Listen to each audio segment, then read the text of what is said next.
हरियाणा में निकाय चुनाव के लिए मतदान जारी है। निकाय चुनाव के लिए शाम 6 बजे तक मतदान होना है। प्रदेश में 7 निकायों में 151 पदों पर मतदान होना है और आपको बता दें कि मैदान में 601 उम्मीदवार उतरे हुए हैं। पंचकुला, अंबाला और सोनीपत नगर निगम चुनाव बीजेपी प्रत्याशी श्यामलाल बंसल और कांग्रेस प्रत्याशी सुधा भारद्वाज ने मतदान किया है। नगर निगम परिषद और पालिका में वोटिंग होनी है।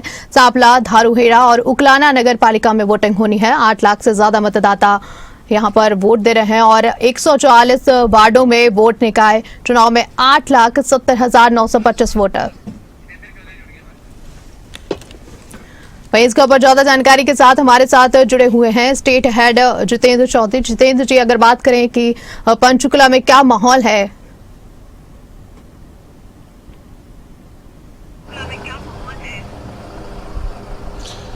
देखिए, बिल्कुल इस वक्त अगर हम बात करें तो पूरे देश माफी चाहेंगे पूरे प्रदेश में जहां जहां हरियाणा के निकाय चुनाव चल रहे हैं वहां 25% से अधिक जो मतदान है वो हो चुका है।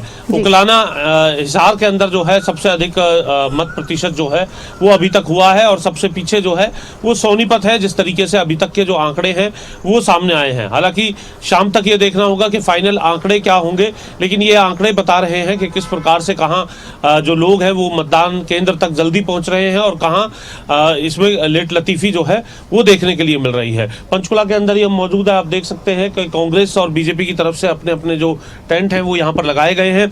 और इस वक्त अगर हम बात करें, क्योंकि जो पीक गर्मी का जो समय होता है दिन के अंदर 2 से 3 बजे का, वो इस वक्त समय है, इसलिए बहुत अधिक कोई उत्साह या भीड़ बहुत अधिक नहीं देखने के लिए मिल रही है। खुद चुनाव आयुक्त की तरफ से भी कई जगह जो है राज्य चुनाव आयुक्त खुद जाकर के भी जायजा ले रहे थे। हम देख रहे हैं कि जो प्रत्याशी हैं चुनाव के अंदर वो भी इसी तरीके से अलग अलग जगह जाकर के जायजा लेने का काम करते हुए नजर आ रहे थे। तो वहीं दूसरी तरफ अगर हम बात करें, इस समय जो तापमान है लगभग 35 डिग्री के आसपास है। तो ऐसी स्थिति में लोग जो हैं दिन के समय, ये माना जाता है जब कभी भी मतदान ऐसे मौसम के अंदर होता है तो लोग मतदान केंद्र तक पहुंचने में कुछ ये कह सकते हैं कि इंतजार करते हैं शाम होने का, और कुछ जो मतदाता हैं वो सुबह ही तड़के ही अपना मतदान करने के लिए पहुंच जाते हैं। तो ये कह सकते हैं इसलिए अभी जो मत प्रतिशत है वो कुछ कम नजर आ रहा है। लेकिन जैसे जैसे शाम होगी ये देखना होगा कि किस प्रकार से जो मतदाता हैं, तमाम जो उम्मीदवार हैं, चाहे वो मेयर प्रत्याशी को लेकर के हो, क्योंकि 3 जगह मेयर को लेकर के जो चुनाव है वो हो रहा है, सोनीपत के अंदर, अंबाला के अंदर, पंचकुला के अंदर।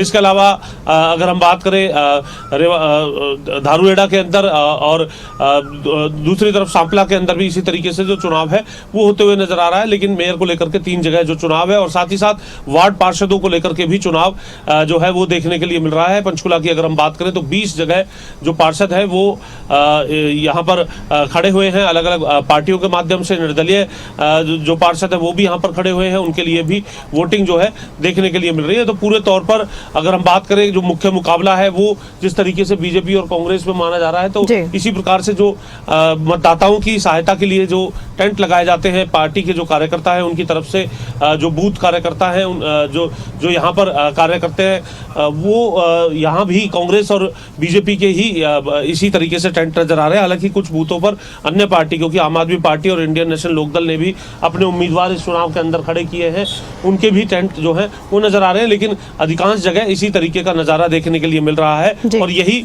मुख्य मुकाबला भी इस पूरे चुनाव के अंदर माना जा रहा है, यानी बीजेपी और कांग्रेस के बीच का ही मुख्य मुकाबला माना जा रहा है। जी चलिए जितेंद्र जी, बहुत बहुत शुक्रिया तमाम जानकारी देने के लिए, हमारे साथ जुड़ने के लिए।